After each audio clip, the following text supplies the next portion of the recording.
I ain't gonna be the one looking after the old lady. My husband's sharp words sliced through the air, echoed by my sister-in-law's agreement. Stunned, my brother-in-law and I exchanged glances, frozen in disbelief. Why don't you and Sarah take care of her if you're so concerned? We don't need the burden of an old woman in our home, spat my sister-in-law, her tone dripping with disdain. My husband remained silent, his lack of remorse chilling. How could they discard their own parents so callously, those who had raised and loved them? Anger simmered within me for the first time in my life. But my husband and sister-in-law were blind to a surprising truth about my mother-in-law. Sarah and her family will be taking care of me. Do you think 1 million will cover the car and accessible living accommodations? The revelation stunned us all, my mother-in-law's unexpected declaration hanging heavy in the air.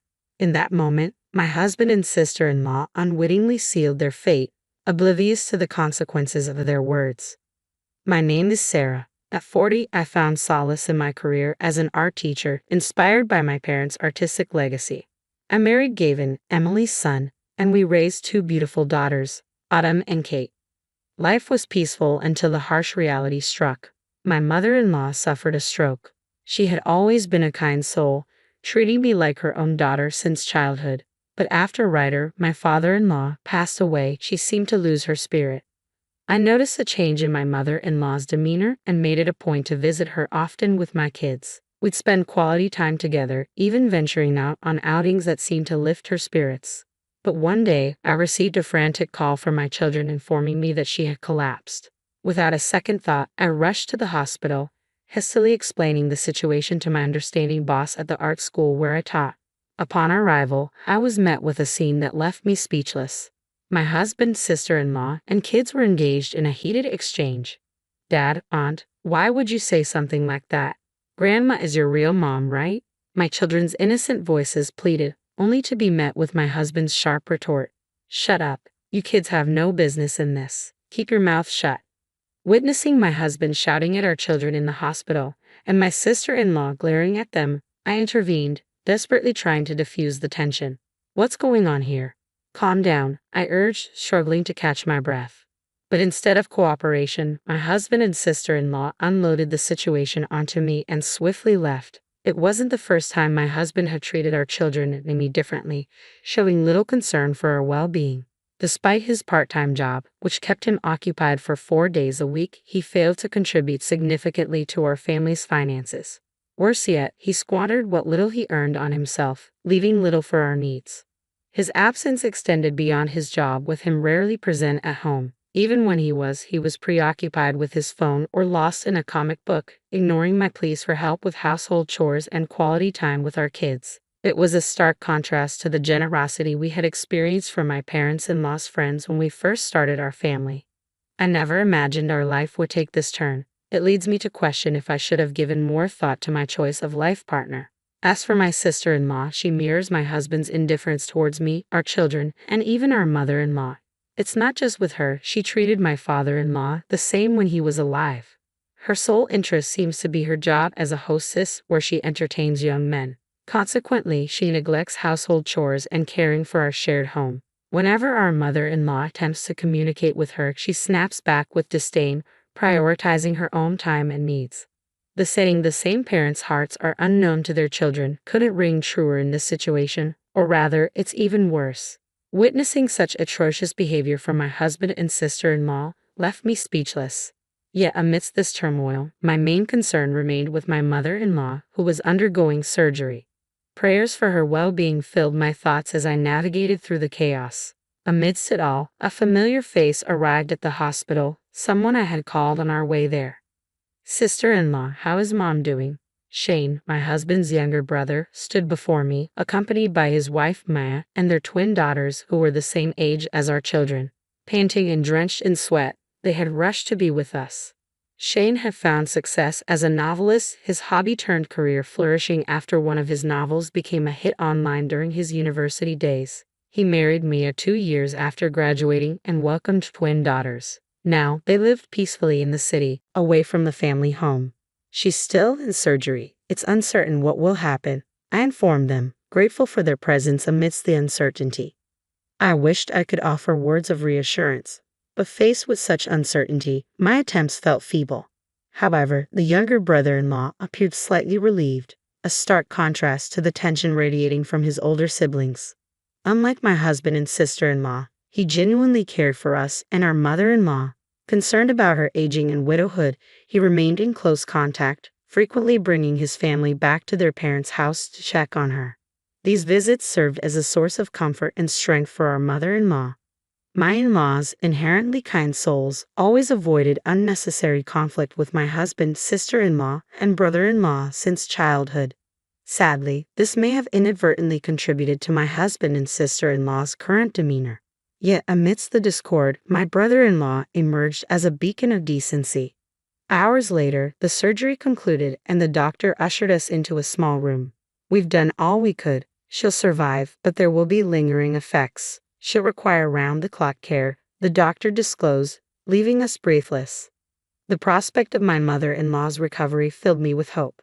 Neglecting her care would mean enduring more interactions with my husband and sister-in-law than I cared for. Despite our reservations, my brother-in-law and I resolved to involve them. After thorough explanation and persuasion, they reluctantly agreed. Gathering at my in-laws' house, we convened a meeting while our mother-in-law remained hospitalized. Both my husband and sister-in-law attended, but their demeanor quickly soared as complaints poured forth. They adamantly declared their disinterest in caring for our mother-in-law. "I've taken care of that old hag." "Same here." Those appalling words from my husband left both my brother-in-law's family and me frozen. "Brother, sister, don't joke at a time like this. If you won't look after her, what's going to happen to Mom? Why should we care? You and Sarah can take care of her," my sister-in-law dismissively replied, fiddling with her beautifully manicured nails. My husband, too, nodded with a bored expression etched on his face. "Then we should consider placing mother-in-law in a nursing home." "What nonsense. You're suggesting we use our money for that old woman? A nursing home? Are you kidding? That's just throwing money down the drain." My brother-in-law finally erupted at their outrageous remarks. "So you're seriously abandoning Mom, not willing to care for her or even put her in a facility? Shane, you're being annoying. If you're so concerned, why don't you and Sarah take care of her? We don't need a senile old creature around," my sister-in-law spat out, her expression deeply exasperated. My husband, too, showed signs of frustration. Unable to stay silent any longer, I interjected, "Hold on, what's the meaning of this? She's your mother, and Gavin's and Shane's right. As if we cared just because she's our mom. Why do you assume we have to take care of her? Shane is her son too, so you and Shane can take care of her. Sarah, you don't have formal qualifications, but you've been caring for Mom almost every day, right? So looking after her should be a piece of cake for you, right?"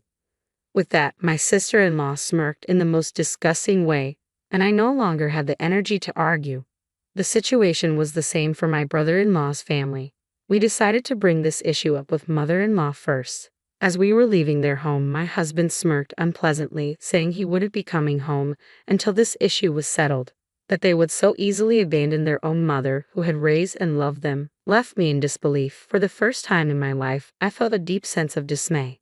Days later, a deep anger simmered within me as my brother-in-law's family, and I visited the hospital where mother-in-law lay admitted. Stepping into her hospital room, we were met with a faint smile on her lips, a feeble attempt to mask her pain. "Oh, Sarah and Shane, I'm sorry for being a bother," she murmured weakly. Each visit, she'd apologize, tugging at our hearts. "Mom, don't say such things. Look, we've brought your favorite grapes and pears. If there's anything else you'd like to eat, just tell us, and we'll get it for you," I reassured her, offering a semblance of comfort amidst the sterile hospital setting. While mother-in-law's spirits had improved, her condition remained precarious. As a side effect mentioned by the doctor, she had become paralyzed on her right side, rendering simple tasks like eating an arduous feat, necessitating assistance from the nurses. Confronted with her frailty, my brother-in-law's family and I shared a silent resolve. We knew we needed to confront my husband and sister-in-law, proposing the idea of living together to care for her. "I can't believe Olivia and Gavin would do such a thing to me," mother-in-law sighed, her voice tinged with sadness. In that moment, a pang of realization struck me. She must have sensed deep down that returning home might no longer be an option. Despite it being her own house, my sister-in-law and her husband resided there. The bitter irony wasn't lost on me. Knowing their disposition, They'd likely treat mother-in-law like a nuisance, a burden to be managed. As frustration clouded my thoughts, I couldn't shake the looming dread of my husband and sister-in-law's return, likely coercing my mother-in-law into some sort of care facility. But amidst my turmoil, mother-in-law surprised us all with an unexpected request. "Sarah, could you please fetch the banking card from the drawer of that desk over there?" With a solemn expression, she pointed to the drawer adjacent to her hospital bed. Inside lay valuable items, including the banking card I had previously brought her from her home during a hospital visit. Perplexed by her request, I retrieved the card nonetheless. With a sense of urgency, she opened it before us, revealing its contents to my brother-in-law, his wife, and me. "I've got savings here. Could you, Shane, make use of it?" Her words left us stunned. The balance displayed on the card surpassed anything we had ever seen. In that moment, I resolved to confront my husband and sister-in-law with something unexpected. A few days later, my brother-in-law and I summoned our spouses for a crucial meeting at mother-in-law's hospital. Their disdain was evident upon hearing the venue, but curiosity piqued when we mentioned that mother-in-law had important matters to discuss regarding her future. They likely assumed she had decided to relinquish the house and, of course, the money. The next day, they arrived at mother-in-law's hospital room, greeted by a gathering of myself, our children, brother-in-law, and his family. Their expressions soared as they questioned our presence. "Why are all of you here?" "Mom, we just want clarification. What exactly do you plan to do?" As questions lingered in the air, mother-in-law's face remained solemn, her response forthcoming. "I've asked Sarah and Shane to gather you all here because I have crucial matters to discuss about our future," mother-in-law began. Tone firm yet somber. My husband and sister-in-law exchanged puzzled glances, unsure of what to expect. Taking a deep breath, mother-in-law continued, "As per your wishes, I will move out once I am discharged. I will no longer show up in front of you or interfere with your lives ever again."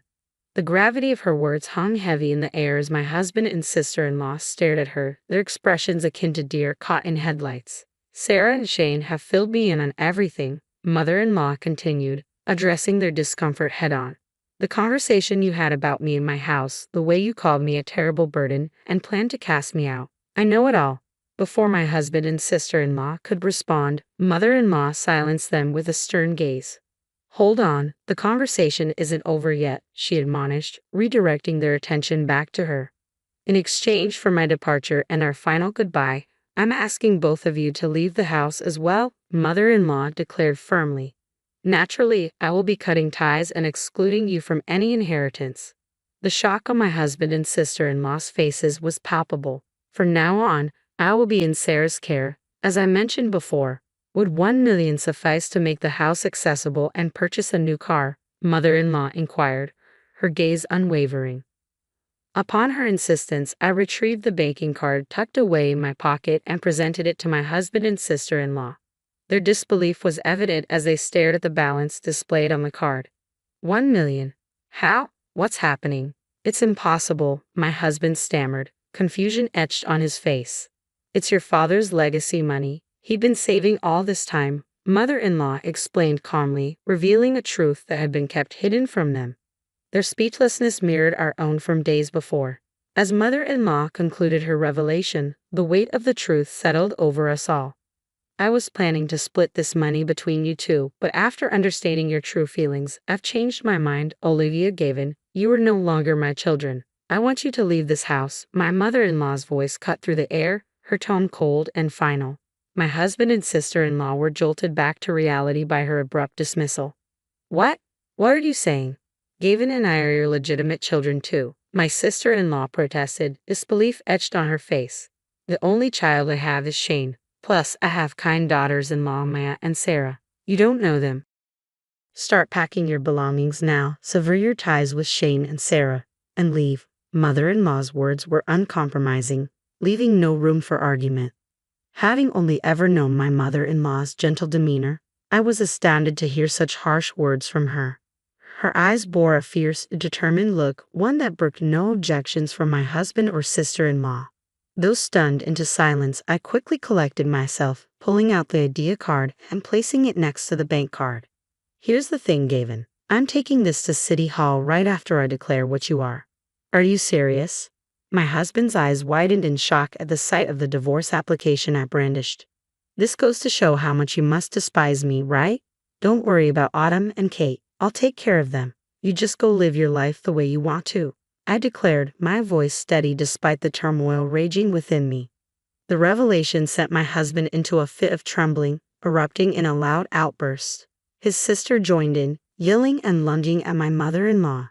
Thankfully, my brother-in-law and his wife managed to restrain them, explaining the situation to the nurses who rushed over. Security was soon called, and my husband and sister-in-law were escorted out of the building, their protests echoing through the halls. With the help of a lawyer arranged by my mother-in-law, I initiated divorce proceedings. In the end, I not only received a financial settlement but also custody of our daughters. My mother-in-law's last will and testament ensured her estranged son and daughter wouldn't inherit a thing. The family home was sold, and my ex-husband and his sister were forced to move into a shabby apartment, their constant bickering annoying their landlord and neighbors.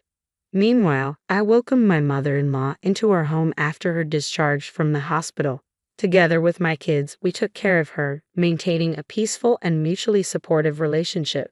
Despite the challenges, we found solace in our day-to-day lives, navigating them together in harmony.